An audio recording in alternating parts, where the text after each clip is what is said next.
David Lee pressed his palm against the scanner and waited. The door hissed open, revealing a small gray room with 2 chairs and a holographic projector. He'd been traveling for 3 months to reach this place, and now someone wanted to talk to him about food safety. "Please sit," said the insectoid creature behind the desk. Her name tag read Nurse Pella, and her 4 eyes blinked in sequence. "I am required to inform you of the dangers present on this station." Rachel Brooks entered behind David and took the other chair. She was the scientist, the one who understood biology and chemistry. David just knew how to cook. "We've read the materials," Rachel said politely. Nurse Pella's antennae twitched. "Reading is insufficient. 73 species live on this station. Each species produces food. That food can kill you." David leaned forward. "How many humans have died from alien food? You are the first humans here, so this is theoretical." Nurse Pella touched her display and images filled the air between them. A blue-skinned alien lay on a medical bed covered in spots. "This is what happens when a centauri eats Rigelian fungus. The proteins attack the nervous system." Another image appeared, a reptilian creature with swollen joints. "This is what happens when a saurian consumes Tyrrellian grain. The inflammation is permanent." More images followed. Each one showed some alien suffering from eating the wrong thing. David counted 27 different examples before Nurse Pella paused. "Food is dangerous," the nurse said firmly. "This is why every species has designated zones. You will eat human food only. We have prepared nutrient paste based on your submitted dietary requirements." "Nutrient paste," David repeated. "Correct. It contains all necessary vitamins, minerals, proteins, and calories. You will receive 3 portions daily." Rachel pulled out her tablet and started taking notes. David wanted to argue, but he knew Rachel would handle this better. She was good with rules and regulations. "What about the food court?" David asked. "I saw it on the station map." Nurse Pella's antennae went flat against her head. "The commercial district is not for consumption. It is for trade only. Species sell ingredients to each other for scientific research or industrial use. But someone must be eating something. Each restaurant serves only one species. A Centauri restaurant serves Centauri food to Centauri customers. A Rigelian establishment serves only Rigelians. Cross-species consumption is strictly forbidden." David glanced at Rachel. She was reading something on her tablet and her eyebrows had climbed up her forehead. "Nurse Pella," Rachel said slowly, "I'm looking at your list of toxic compounds. Capsaicin is listed as a Class A poison." "Correct. It causes severe pain responses and tissue damage. Humans eat capsaicin regularly. We call it hot sauce." The nurse's antennae shot straight up. "That is impossible. We also consume ethanol for recreation, caffeine as a stimulant, and theobromine in our desserts." Rachel scrolled through her tablet. "According to this list, a typical human meal contains at least 5 Class A toxins and a dozen Class B irritants." Nurse Pella stood up quickly, her chair scraping against the floor. "You are mistaken. These substances are lethal. To other species maybe," David said, "but humans have been eating this stuff for thousands of years."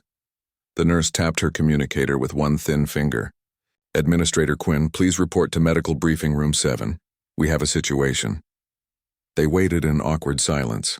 David studied the images still floating in the air. The aliens all looked genuinely sick and he felt bad for them. But he also noticed something interesting. The foods that made them ill were often foods he recognized. Fermented products, aged proteins, spicy compounds. Administrator Quinn arrived 10 minutes later. He was tall and bird-like, with silver feathers and sharp black eyes. "What situation?" Nurse Pella gestured at the humans. "They claim to regularly consume Class A toxins." Quinn's head tilted sideways. "I reviewed Earth's dietary submissions. The chemical analyses were concerning, but I assumed they were errors in translation." "No errors," Rachel said. She pulled up a photo on her tablet and showed it to them. "This is a common Earth meal. Aged cow meat, fermented grain beverage, nightshade fruits with capsaicin, and roasted beans containing caffeine." David added, "We call it a burger, beer, salsa, and coffee." Quinn stared at the image. "You voluntarily consume tissue that has been allowed to decay?" "We age it for flavor." "And you drink neurotoxins?" "Beer is relaxing. Coffee helps us wake up. The capsaicin causes pain. That's the point," David said. "It makes food more interesting." Nurse Pella sat down heavily. "This changes everything. If humans can safely process these compounds, then the quarantine protocols are inadequate. You could contaminate other species through contact. Or, Rachel said carefully, we could help other species understand these compounds better. David is a trained chef. I'm a xenobiologist. We came here to study galactic cuisine. Quinn's feathers ruffled. Study it, yes. Not eat it. Why not both? The administrator and the nurse looked at each other. David could see them having some kind of silent conversation with their eyes and body language. Finally, Quinn spoke. You will be assigned to the human quarantine section as planned. You will wear medical monitoring bracelets at all times. If you insist on this dangerous research, you will sign liability waivers, and you will be observed by medical staff. We can work with that, Rachel said. Nurse Pella programmed 2 silver bracelets and handed them over. David felt his click shut around his wrist. The small screen showed his heart rate and temperature. These will alert medical staff if you go into distress, the nurse explained. They cannot be removed without administrative codes. Understood, David said. He was already thinking about the food court. Somewhere on this station, there were ingredients from dozens of worlds, spices and proteins and vegetables that no human had ever tasted. Quinn led them out of the briefing room and through a series of corridors. The station was huge, with high ceilings and wide passages designed for species of all sizes. David saw a slug-like creature sliding along one wall, leaving a shimmering trail behind it. 3 small furry beings bounced past, chattering in high-pitched voices. Their quarters were small but clean. 2 beds, a bathroom, a workspace with computers, and a food dispenser mounted on the wall. Quinn demonstrated the dispenser. It hummed and produced a tray of gray paste. This is your nutrition, 3 times daily. After the administrator left, David and Rachel stood looking at the gray paste. We're not eating that for a year, David said. Rachel smiled. I was hoping you'd say that. Give me a few hours to map out the safe routes to the commercial district. Safe routes? The ones without security cameras, David grinned. Finally, someone who understood. They hadn't come all this way just to eat paste. The galaxy was full of food, and he intended to taste all of it. The maintenance tunnel smelled like recycled air and metal. Rachel led the way with her tablet's light, following a map she'd downloaded from the station's public database. David walked behind her, trying not to think about what would happen if they got caught. Security shifts change in 5 minutes, Rachel whispered. That gives us a 12-minute window to reach the outer ring. You've really thought this through. I didn't come here to eat gray paste either. They climbed through a narrow access hatch and emerged in a dimly lit corridor. Unlike the clean, bright passages near their quarters, this area looked worn and old. Pipes ran along the walls, dripping condensation. The lighting flickered. David heard voices ahead, speaking in languages he didn't recognize. The universal translator in his ear tried to keep up, but it only caught fragments. Something about prices. Something about fresh stock. They rounded a corner and stopped. The outer ring market stretched out before them, vast and chaotic. Hundreds of stalls filled the space, each one run by a different alien species. Some stalls were just tables piled with goods. Others were elaborate displays with floating shelves and holographic signs. This is amazing, David breathed. A merchant near them turned around. He was slug-like, about 4 feet tall, with gray skin that glistened under the lights. His eyes were on stalks that swiveled to look at them. Customers, the slug said. His voice came out in bubbles. The translator rendered it as cheerful. New customers. Rare to see your species here. We're exploring, Rachel said carefully. Good, good. I am Trader Bricks. I sell compounds, chemicals, flavor enhancers. He gestured at his stall, which was covered in small containers of various colors. David stepped closer and picked up a jar of dark powder. He opened it and sniffed. His eyes widened. This is black pepper. Trader Bricks' eye stalks recoiled. Careful. That is a controlled substance. Very dangerous. It causes respiratory distress and neural irritation in most species. How much for this jar? You want to buy it? The trader's whole body quivered. Are you a scientist? Researcher. Chef, David said. A food preparer? Brick seemed confused.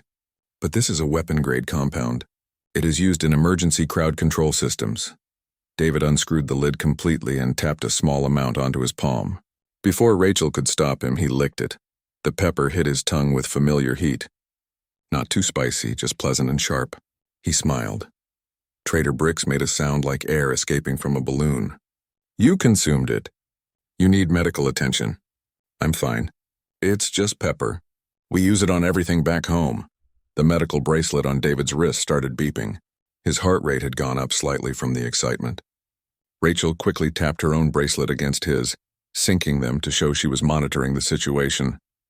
Other merchants were starting to notice. A reptilian creature with blue scales leaned over from the next stall. Did that mammal just ingest nerve toxin? It appears so, said another voice. This one came from something that looked like a walking plant. David set down the pepper and picked up another container. This one held small red crystals. He opened it and immediately recognized the smell. Garlic powder. Definitely garlic. That is a Class B corrosive, Trader Brick said weakly. It damages cellular walls. David tasted it anyway. Good quality too. A little old maybe, but the flavor is still strong. A crowd was gathering now. David could see dozens of different aliens watching him with what he assumed was horror.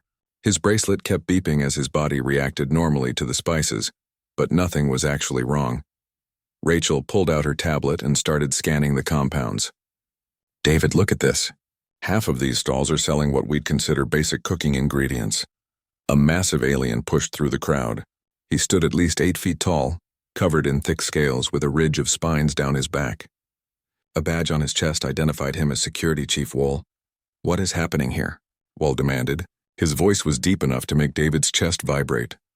This human is poisoning himself, Trader Brick said. I tried to warn him, but he consumed multiple toxins. Wool looked down at David. You are the new arrivals. The ones from Earth. You were supposed to remain in quarantine. We got curious, David admitted. You consumed controlled substances? I tasted some spices. Wool's eyes narrowed. You should be experiencing severe distress. Your bracelet should have summoned medical teams. Rachel held up her tablet. His vitals are normal. Slightly elevated heart rate from the excitement, but that's all. Humans have a very different biochemistry than most species. Prove it, Wool said. David looked at Trader Bricks. What's the most dangerous thing you're selling? The slug merchant hesitated, then pulled out a small vial of dark red liquid from under his table. This is Centauri fire extract. It is illegal on most worlds, causes complete nervous system failure in 47 known species. What's it made from? A plant from the Centauri homeworld? Very rare. Very deadly. David took the vial and pulled out the stopper. The smell hit him immediately and he grinned. This is just concentrated capsaicin, like hot sauce. He tilted the vial and let a single drop fall onto his finger. Then he touched it to his tongue. The heat was intense but manageable. Maybe habanero level, possibly ghost pepper. His eyes watered slightly, but that was normal. He swallowed and felt the warmth spread down his throat. The crowd went completely silent. David's bracelet was going crazy now, detecting his elevated temperature and increased blood flow. But he felt fine. Better than fine, actually. He'd missed spicy food. Incredible, Wool said softly. You are not dying. It's not that hot, David said. His voice was a little rough from the capsaicin. Back on Earth, we have competitions to see who can eat the spiciest food. Some peppers are way stronger than this. A small furry alien in the crowd fainted. 2 others caught it before it hit the ground. Rachel was typing furiously on her tablet. I'm recording all of this. The implications are enormous. If humans can safely process these compounds, we could act as intermediaries. We could taste test foods that other species can't even be in the same room with. Trader Bricks's eye stalks were at full extension, staring at David. You would do this? You would consume these substances intentionally? For the right price, sure. And if you can show me where to find actual cooking equipment. Wole crossed his massive arms. This is highly irregular, but also fascinating. I should arrest you for violating quarantine protocols. Or, Rachel said quickly, you could escort us back safely and report that you discovered a unique human capability that could be valuable to the station. The security chief thought about this. David could see him weighing options. Finally, Wool nodded. I will escort you. But Administrator Quinn must be informed immediately. This changes security protocols. If humans can handle these substances, we need new classifications. As they walked back through the market, David noticed aliens at every stall watching them. Some looked scared. Others looked curious. A few looked excited. At the edge of the market, an elderly alien with 6 arms and a shell-like body called out to them. Human, If you can truly eat anything, would you taste my grandmother's recipe? No one else can tolerate it anymore. David stopped. What kind of recipe? Fermented sea vegetation with mineral compounds. It has been in my family for generations, but I have no one to share it with. I'd be honored, David said. Rachel grabbed his arm. We should go, but David was already thinking. These aliens had foods they couldn't share with anyone else. Recipes that had been passed down through families but could only be eaten by one species. And now suddenly here was someone who might be able to taste all of it. We'll be back, David promised the old alien. As Wool led them away, David looked at Rachel. We're going to need a bigger plan than just sneaking out at night. Rachel smiled. I'm already working on it. News traveled fast on a space station. By the time David and Rachel returned to their quarters, 3 different news networks had already broadcast footage of David eating Centauri fire extract. His communicator was filled with messages. Most were from Administrator Quinn, each one more urgent than the last. I should probably answer these, David said. The communicator buzzed again. This time Rachel answered it. A holographic figure appeared above the device. The alien was translucent and blob-like, constantly shifting shape. Text identified him as Chef Hennick, owner of the most expensive restaurant on the station. I wish to speak with the human who claims to understand flavor, Chef Hennick said. His voice sounded like water flowing over rocks. I'm David. I'm a chef. You are a curiosity, Hennick replied coldly. I have spent 40 years perfecting my craft. I have studied the cuisine of my people for longer than your species has had spaceflight. And now you claim that eating toxic compounds makes you an expert? I never said I was an expert on your food. I just said I could taste it. Tasting is not understanding. Any creature with a mouth can consume matter. True appreciation requires culture, history, technique. David felt his jaw tighten. He recognized this type. Every kitchen had someone like this. Someone who confused knowledge with wisdom, technique with creativity. You're right, David said. I don't know anything about your culture or history, but I know flavor, and I know when something tastes good.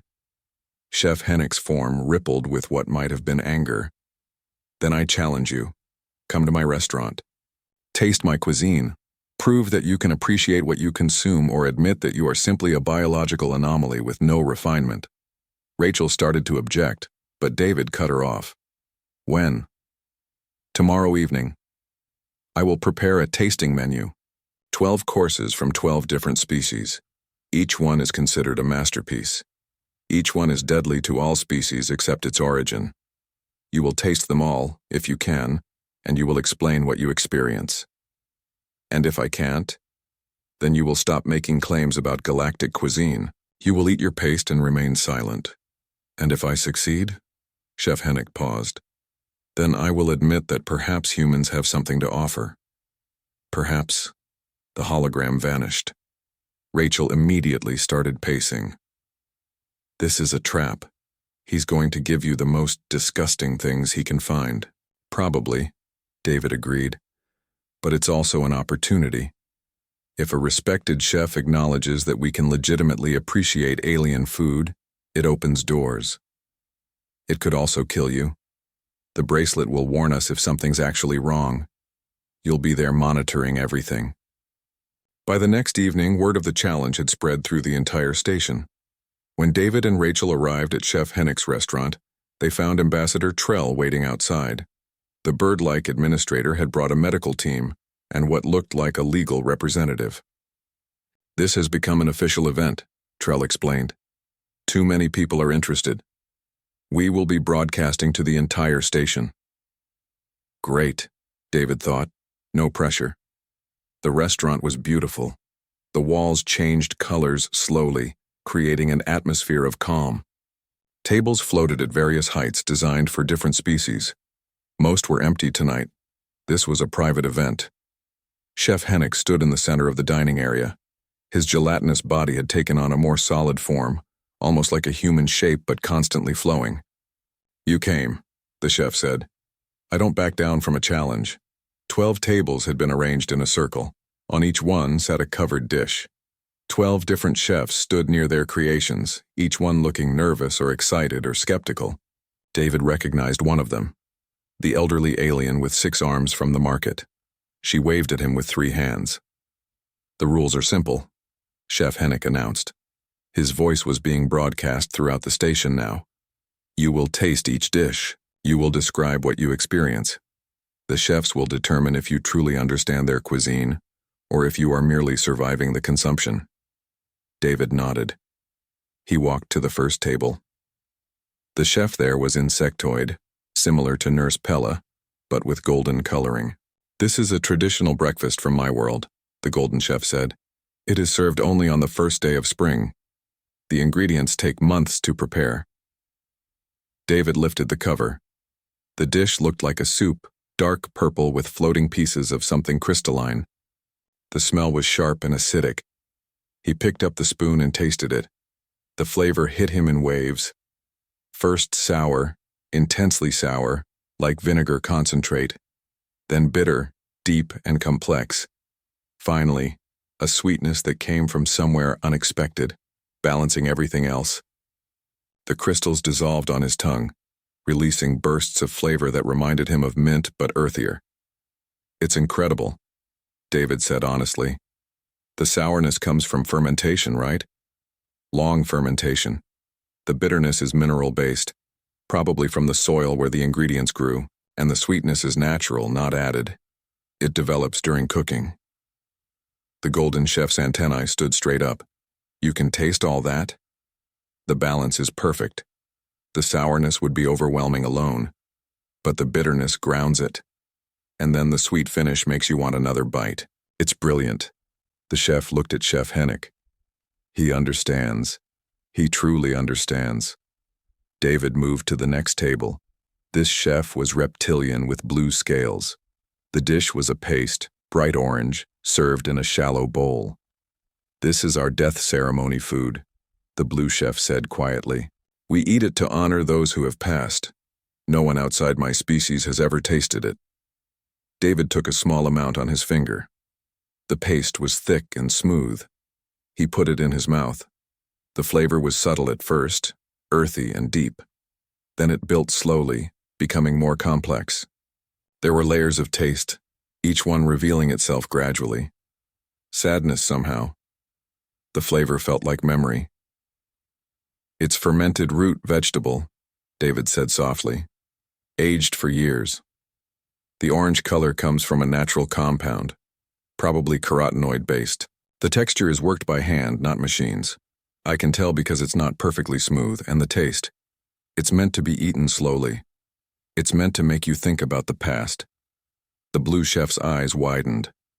A tear rolled down his scaled face. "You honor my people with your words." One by one, David tasted each dish, a spicy stew that made his eyes water but filled his mouth with warmth. A cold preparation that tasted like the ocean and starlight. A dense cake that was bitter and sweet, at the same time, telling a story of celebration and hardship. The elderly 6-armed chef presented her dish last. It was the fermented sea vegetation she'd mentioned in the market. It looked like dark green strands in a cloudy liquid. "My grandmother made this every week," she said. "When she died, the recipe died with her. No one else could eat it to learn. I have tried to keep it alive, but I am old now. After me, it will be forgotten." David tasted it carefully. The fermentation was strong, almost overwhelming. But underneath that, there was complexity. Different types of vegetation, each one adding its own character. Minerals from the sea. Time and patience. "This is family," David said. "This is generations of knowledge. The fermentation isn't just for preservation. It's part of the tradition. You're supposed to taste the age in it. You're supposed to remember." The elderly chef made a sound that the translator couldn't interpret, but David understood anyway. She was crying. Chef Hennick had been silent through all 12 tastings. Now he flowed to the center of the room. "I was wrong," the chef said simply. "You are not merely immune to toxins. You can bridge the gap between species through taste. You can appreciate what we create." Ambassador Trell stepped forward. "This changes everything. If humans can serve as culinary ambassadors, we could establish the first cross-species restaurant, a place where any being could experience the food of other worlds. David looked at Rachel. She was smiling. "We'll need a bigger kitchen," David said. 3 months of construction had transformed an empty station module into something beautiful. David stood in the center of his new kitchen, watching workers install the last pieces of equipment. Each workstation was designed for a different species. Different heights, different tools, different safety measures. "It's really happening," said a voice behind him. David turned to see Pete Sanders walking through the door. Pete was the second human to arrive on the station, a former line cook from a busy restaurant back on Earth. He'd volunteered immediately when word spread that David needed help. "You made it," David said, shaking his hand. "Wouldn't miss this. I spent 3 months on a transport ship, eating recycled protein bars. I'm ready for real food." Rachel entered carrying a stack of data pads. "The health department approved our final permits. We're cleared to open in 3 days. 3 days. David felt excitement and terror in equal measure. The restaurant had been his idea, but now it was real. They'd hired staff from 7 different species. They'd created a menu that combined ingredients from 20 different worlds. And in 3 days, they'd find out if any of it actually worked. The restaurant had a name now, painted above the entrance in 7 different languages. The Human Table. Simple name, Pete had said when David first suggested it. "We're the bridge," David replied. "The table is where everyone meets." Opening night arrived faster than David expected. He'd spent the previous 72 hours preparing ingredients, training staff, and running practice services. His alien cooks were nervous but capable. They'd learned to handle ingredients that once terrified them. The dining room filled quickly. David watched through the kitchen window as aliens of every size and shape found their seats. Floating tables for the light gravity species, reinforced platforms for the heavy ones, temperature-controlled sections for those who needed heat or cold. First order came through. A Centauri diplomat and a Rigelian trader sitting at the same table. Once, that would have been impossible. Their biologies were too different. Their foods too dangerous to each other. "Fire," David called to his team. The kitchen erupted into controlled chaos. Hands and tentacles and claws moved with precision. Someone was searing Centauri kelp in garlic-infused oil. Another cook was preparing Rigelian fungus with lemon and herbs. The smells mixed and overlapped, creating something new. David plated both dishes himself. The Centauri kelp was bright blue against white sauce. The Rigelian fungus was deep purple, arranged in a spiral pattern. A server carried the plates out. David watched through the window. The Centauri diplomat looked confused. The Rigelian trader seemed skeptical. They both tasted their dishes. The Centauri's skin changed color, flowing through shades of blue and green. That meant surprise and pleasure, according to Rachel's notes. The Rigelian trader leaned back in his chair and made a sound like wind chimes. His species' version of appreciation. Then something unexpected happened. The Centauri pointed at the Rigelian's dish. The trader nodded and pushed his plate forward. They each tried the other's food. David held his breath. Both aliens paused, tasted again, and then started speaking rapidly, gesturing at the food with excitement. "They like it," Rachel said from beside him. She'd been monitoring the whole thing with her sensors. More orders flooded in.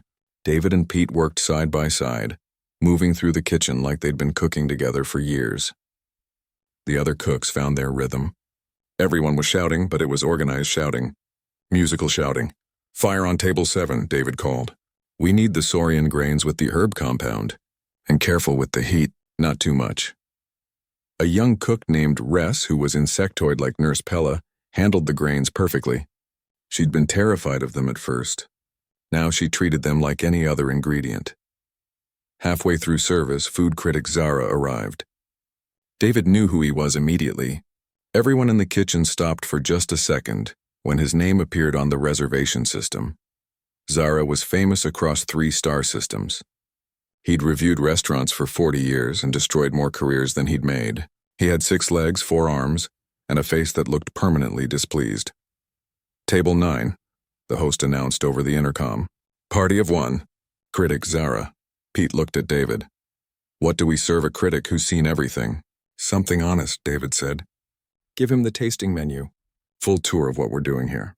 They prepared 7 courses. Each one represented a different world.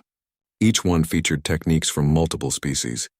This was fusion cooking at its most extreme, taking ingredients that had never been combined and making them work together. The first course went out. Trader Brix's pepper, the same one David had tasted in the market, combined with sweet Centauri gel and crispy Turellian wafers. The textures and flavors should clash. Instead, they complemented each other. David couldn't watch. He focused on cooking, trusting the servers to report back. "He's eating," the server reported after 5 minutes. "No reaction yet." Second course. Third course. Fourth course. Sarah ate methodically, making notes after each dish. His expression never changed. The seventh course was David's favorite creation. A simple concept executed perfectly. Rigelian mushroom grilled over open flame, served with a sauce made from ingredients from 4 different worlds. The sauce was the key. It was a bridge, connecting flavors that should never meet. The server brought the plate back empty. That was a good sign. Zara left without speaking to anyone. Standard practice for food critics. They never revealed their thoughts until the review was published. David finished the night exhausted but satisfied. They'd served 97 meals. Only 3 dishes came back uneaten, and those were because of customers ordering poorly, not because of bad cooking. The staff gathered in the kitchen after closing. Everyone was tired and covered in various types of food spatter. "We did it," Pete said. "We survived night 1, David corrected. "We have to do this again tomorrow." Rachel checked her tablet. Early reviews are posting. Most are positive. People are amazed that cross-species dining is possible. What about Zara? His review won't publish for a week. That's his standard timing. The week passed in a blur. Every night the restaurant was completely full. They had to turn away walk-ins. The reservation system crashed twice from too many requests. Aliens who'd never eaten together were sharing tables and trying each other's food. On the 7th day, Zara's review appeared. Rachel read it aloud to the kitchen staff. "The human table represents a fundamental shift in galactic cuisine. What seemed impossible 3 months ago is now merely excellent. The human chefs have not just created a restaurant. They have created a conversation. They have proven that our differences can be ingredients in something larger than any single species could make alone. This is not just food. This is diplomacy. 5 stars, 5 stars. The highest possible rating." The kitchen erupted in cheers. Cooks from 7 species celebrating together. Nurse Pella had even left the medical bay to join them. Her first visit to a restaurant since she'd arrived on the station decades ago. Administrator Trell appeared in the doorway. "I have a message from the Galactic Council. They've been watching your success. They want to commission something special." "What kind of something?" David asked. "The annual summit is next month. 47 species will gather here for diplomatic talks. They eat separately as always. But this year they want to try something new. They want you to prepare a unified feast, one meal where every delegate can participate." David looked at Pete, then at Rachel, then at his mixed species crew. This was bigger than a restaurant. This was the kind of thing that could change history. "We'll need more prep time," David said. "You'll have it. Whatever you need." After Trell left, Pete started laughing. "We're going to cook for the entire galactic government." "That's insane." "That's the job," David replied. But inside he was thinking the same thing. They'd gone from eating gray paste in quarantine to catering the most important political dinner in the galaxy. All because humans could eat anything and appreciate everything. "Let's get to work," David said. "We have a menu to plan."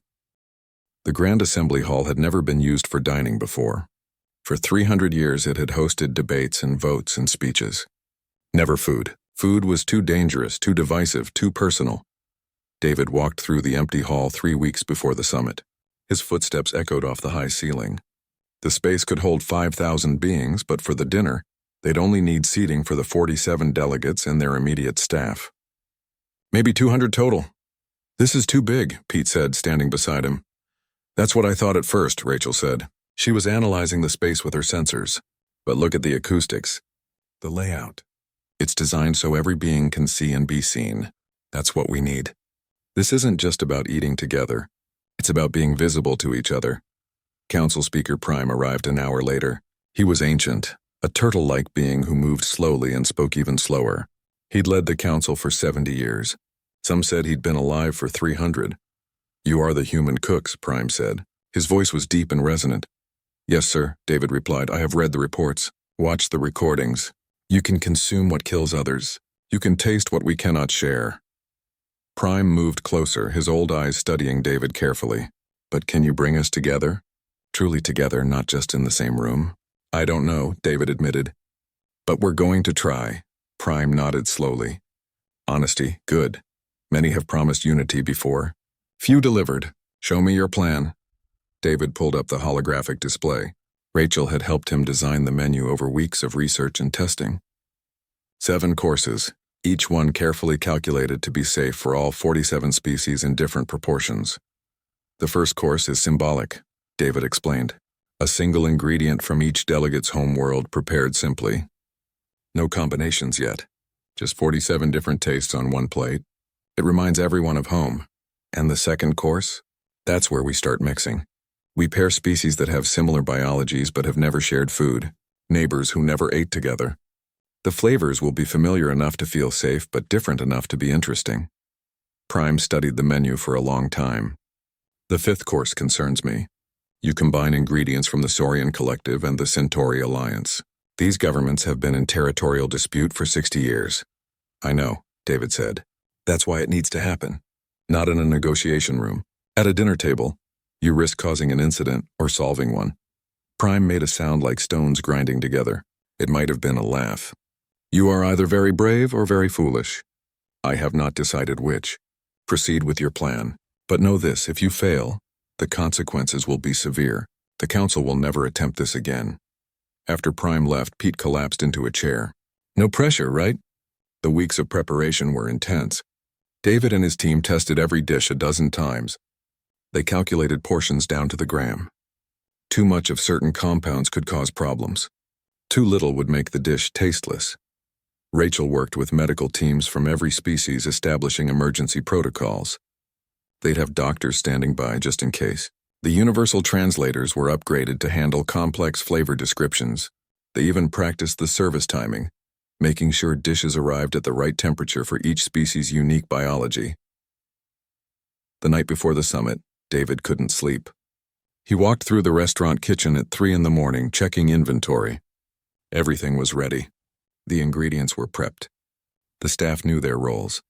There was nothing left to do but execute. Can't sleep either? Pete asked from the doorway. Too much thinking. We're ready, David. The team is solid. The menu is perfect. We've done everything we can. What if it's not enough? Pete sat on one of the prep tables. Then we fail. But at least we'll fail trying something important. That's better than never trying at all. Summit day arrived with unexpected weather. A solar flare had disrupted the station's environmental systems, causing temperature fluctuations. David's carefully timed menu had to be adjusted on the fly. Some ingredients were too warm, others too cold. The kitchen scrambled to compensate. The delegates began arriving at 6 p.m. David watched from behind the service doors as they filed into the grand assembly hall. 47 different species, each one representing billions of citizens across the galaxy. They looked uncomfortable, uncertain. This violated every protocol they knew. Ambassador Trell stood at the center of the room and waited for silence. Tonight we attempt something unprecedented. Not a political negotiation, not a treaty signing, simply a meal. Together, the humans have prepared food that all of us can safely enjoy. I ask that you approach this with open minds and willing spirits. The delegates found their assigned seats. The seating arrangement had been carefully planned. Species with long-standing friendships were separated. Historical rivals were placed near each other. This wasn't about comfort. This was about growth. First course, David called to his team. The servers moved out in perfect coordination. Each delegate received a plate with 47 small portions. 47 different foods from 47 different worlds. Each portion was tiny, just a taste, but together they represented the entire council. David watched through the service window. The delegates looked at their plates with confusion, then understanding, then something like emotion. The Saurian delegate picked up a piece of food from his home world. He ate it slowly, his eyes closing, remembering. Then he tried the portion from the Centauri world next to it. His expression shifted from memory to curiosity. Across the room, delegates were doing the same thing. Tasting home. then tasting something foreign. Some reactions were positive. Others were neutral. A few were negative. But everyone was trying. The second course went out. This one featured pairings. 2 species ingredients combined into single dishes. The reactions were stronger now. Some delegates were talking to their neighbors, comparing experiences. Third course, fourth course. The conversations grew louder. David could hear laughter. Actual laughter. When was the last time the Galactic Council had laughed during official business? The fifth course was the test. The Saurian-Centauri combination. David had taken the spicy grain from one world and the sweet kelp from another. Separately, they were fine. Together, they created something complex and surprising. The spice cut through the sweetness. The sweetness tamed the spice. He held his breath as servers placed the dishes. The Saurian delegate and the Centauri delegate sat 3 seats apart. They both tasted the dish at almost the same moment. Both paused. Looked at their plates. Tasted again. Then the Saurian delegate stood up. David's heart sank. This was it. The incident. The failure. But the Saurian didn't leave. He walked to the Centauri delegate's seat and said something David couldn't hear. The Centauri responded. They spoke for 30 seconds. Then they both sat down and the Saurian returned to his seat. But the conversation continued. Other delegates joined in. What started as a discussion about food became something larger. The 6th and 7th courses felt almost ceremonial. The delegates were barely paying attention to the food anymore. They were too busy talking, laughing, sharing stories. Council Speaker Prime stood slowly, drawing attention. I have attended 140 summit dinners in my time on this council. I have never seen anything like tonight. We have broken bread together. We have shared not just food but experience. This human chef has done what decades of diplomacy could not. He has made us see each other as more than political entities. He has reminded us that we are all living beings with homes and histories and tastes. Prime turned to look directly at David through the service window. Come out, chef. You should be seen. David hesitated, but Pete pushed him forward. He walked into the Grand Assembly Hall, feeling every eye on him. You asked me if you could bring us together, Prime said. I did not believe you could. I was wrong. Tonight we resolved a 60-year territorial dispute over dessert. The Saurian and Centauri delegates have agreed to joint resource management in the contested zone. Because they realize their foods work better together than apart. The hall erupted in applause. Hands and claws and tentacles coming together in the universal gesture of appreciation. David stood there, overwhelmed. This wasn't supposed to be about politics. It was just supposed to be about food, but maybe that was the point. Food was never just food. It was culture and history and identity. It was what you shared with family and strangers. It was what made you feel at home or helped you understand something foreign. Thank you, David said simply. Later, after the delegates had left and the cleaning crew was working, David sat with Pete and Rachel in the empty hall. They want us to establish a formal program, Rachel said, reading from her tablet. The Interspecies Culinary Institute. Full funding, permanent staff, training facilities. We'd be teaching aliens to cook together, Pete said. Actually teaching them. David looked up at the high ceiling. That's bigger than a restaurant. Much bigger, Rachel agreed. But if anyone can do it, we can. When do they want an answer? Tomorrow. David thought about gray paste in quarantine quarters. About Trader Brix's market stall. About Chef Hennick's challenge. About tonight's dinner and the Saurian delegate shaking hands with his Centauri rival. Tell them yes, David said. 3 years had changed everything. David walked through the Institute campus on a clear morning, watching students hurry between buildings. A group of Centauri practiced knife techniques under the supervision of a Rigelian instructor.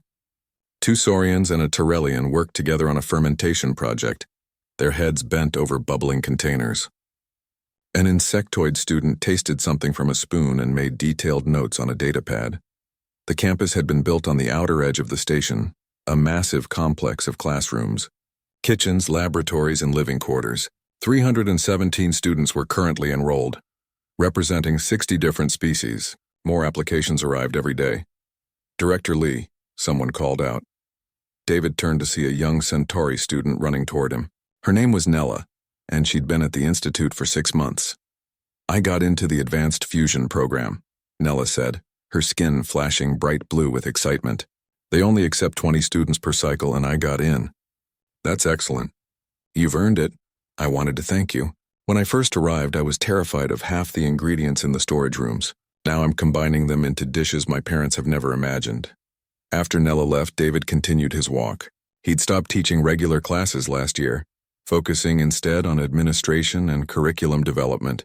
But he still visited the kitchens daily, watching students work, offering advice when asked. Pete ran the advanced programs now. He'd become famous in his own right, known for pushing students beyond their comfort zones. His classes were the most demanding in the institute and the most popular. Rachel had her own building, the science wing, where she and a team of xenobiologists studied the chemical interactions between different species foods. Her research had revolutionized galactic nutrition. She'd published 17 papers in 3 years, each one breaking new ground. David's destination today was Kitchen 12, where Pete was teaching his advanced spice theory class. David slipped in through the back door and watched. 15 students stood at individual stations. Each one had the same ingredients, a basic protein from their home world and access to the full spice library. The assignment was simple but challenging. Create a dish that would appeal to a species other than your own. A Saurian student was working with Centauri kelp, something that would have been unthinkable 3 years ago. He added small amounts of different spices, tasting after each addition, building flavor gradually. Pete moved between stations, observing without interfering. That was his teaching style. Let them struggle. Let them discover. Only offer guidance when they were truly stuck. "Time," Pete called out. The students plated their dishes. Pete brought in the tasters, volunteers from other classes who represented different species. Each student's dish was sampled by someone from a different biological background. David watched as a Rigelian tasted the Saurian student's kelp dish. The Rigelian's expression shifted from skepticism to surprise to appreciation. "You balance the mineral content perfectly," the Rigelian said. "I can actually enjoy this." The Saurian student looked like he might cry with happiness. After class, David and Pete walked toward the administrative building together. "They're getting better," Pete said. "Every cycle they come in with more skills and fewer fears. That was the goal. It's working. I heard from the first graduating class last week. All 47 of them are employed. Restaurants, research facilities, diplomatic kitchens. One of them is opening a fusion restaurant on her home world. They passed the memorial garden, a quiet space honoring the elderly 6-armed alien who had shared her grandmother's recipe with David in the market. She'd passed away 6 months after the first institute class began, but not before teaching 3 students how to make the fermented sea vegetation. The recipe would survive. Administrator Trell met them in the conference room. He looked tired but satisfied. "The council has approved the expansion," Trell announced. 5 new institute campuses, 1 in each major sector, full funding for the next 10 years. "That's incredible," Rachel said. She'd arrived for the meeting early and was already reviewing data. "The economic impact has been substantial," Trell continued. "Food trade has increased by 300%. Former rivals are now major trading partners. Planets that never communicated are now sharing recipes. And the restaurant industry has exploded. Every major station and colony wants a fusion restaurant now." David thought about the human table. It still operated, now managed by graduates of the institute. He ate there occasionally, sitting quietly in a corner, watching aliens from different worlds share meals and conversations. "There's something else," Trell said. "Something from Earth." A hologram appeared above the table. A news broadcast from David's home planet. The reporter was standing in front of a new restaurant in a major city. The sign read Galactic Kitchen in English and several alien languages. "The first alien-run restaurant on Earth opened today," the reporter said. "Chef Hennick, the renowned Centauri master, has brought his cuisine to humanity's homeworld. Early reviews are extremely positive." David felt a strange emotion seeing that. When he'd left Earth, humanity was just starting to join the galactic community. Now aliens were opening restaurants on human worlds. The exchange was flowing both ways. "We did it," Rachel said softly. "We actually changed things." That evening, David stood in his old kitchen at the human table. Trader Bricks had joined him, now a successful spice merchant with contracts across 3 sectors. Nurse Pella was there too, retired from medical work and running a small specialty shop selling controlled substances to curious aliens building their spice tolerance. They were preparing a meal together. Nothing fancy, just food between friends. I still remember when you first walked into my stall, Brick said, his eye stalks waving with amusement. I thought you were going to die. I remember thinking your pepper was weak, David replied. It was weak. For you. Bricks added some of his current inventory to the dish. This new blend might actually challenge you. David tasted it. His eyes watered slightly. Better. Still not enough, but better. Nurse Pella set down plates for everyone. I never thought I would see this day. Different species cooking together, eating together. It seemed impossible. It was impossible, Rachel said, until it wasn't. They ate in comfortable silence for a while. The food was good. Simple and honest and full of flavor. What's next for you? Bricks asked David. You've built the Institute. You've changed galactic cuisine. What does the great human chef do now? David had been thinking about that question for weeks. The Institute was stable. The programs were successful. Other humans had arrived, taking on teaching and administrative roles. He wasn't essential anymore. I think I want to explore, David said. There are thousands of planets in the galaxy. Each one has its own food traditions. I've only tasted a tiny fraction of what's out there. A culinary expedition, Pete said. He'd joined them late, straight from teaching. That sounds perfect for you. You should document it, Rachel added. Write it down. Record the recipes. Future students would benefit from that knowledge. David nodded slowly. Maybe. Or maybe I'll just enjoy it. Not everything has to be a lesson or a project. Sometimes food is just food. But even as he said it, he knew it wasn't true. Food was never just food. It was connection and culture and memory. It was what brought people together across impossible distances and differences. A message came through on David's communicator. He glanced at it and smiled. What is it? Rachel asked. Competition announcement. The first Galactic Cooking Championship. Open to all species. Judges from 40 different worlds. David looked at Pete. We should enter. Absolutely not, Pete said immediately. We're teachers now. Dignified educators, come on. It'll be fun. Fine, but I'm doing the dessert course. You always burn desserts. They argued about the menu for the next hour, friendly and familiar. Bricks and Nurse Pella offered suggestions.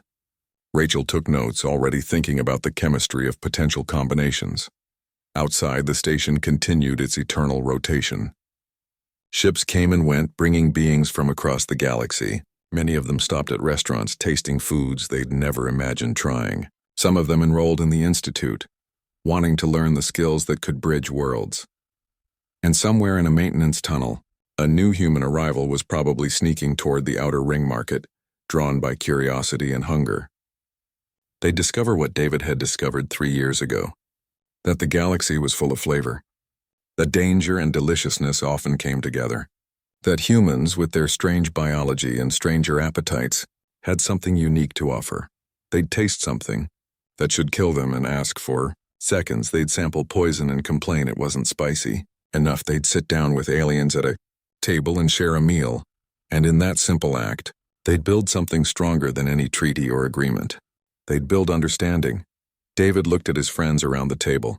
Different species, different backgrounds, different biologies. But here in this moment they were just people sharing food. So, David said, pulling out a small bottle from his bag, I brought something from my collection back on Earth. I've been saving it for a special occasion. The bottle was unlabeled. The sauce inside was dark red, almost black. What is it? Pete asked suspiciously. Something a friend made. He calls it Reaper's Remorse. It's made from the hottest peppers on Earth, fermented for 2 years, mixed with compounds that enhance capsaicin absorption. Nurse Pella leaned back. That sounds dangerous even for you. Probably. David opened the bottle. The smell alone made everyone at the table cough. But where's the fun in playing it safe? He added a single drop to his food. The heat hit him like a physical force. His entire mouth ignited. His eyes watered. His nose ran. Every nerve ending screamed. It was glorious. Well? Bricks asked. David swallowed and took a breath. I think I finally found something hot enough. Really? No. David grinned and added another drop.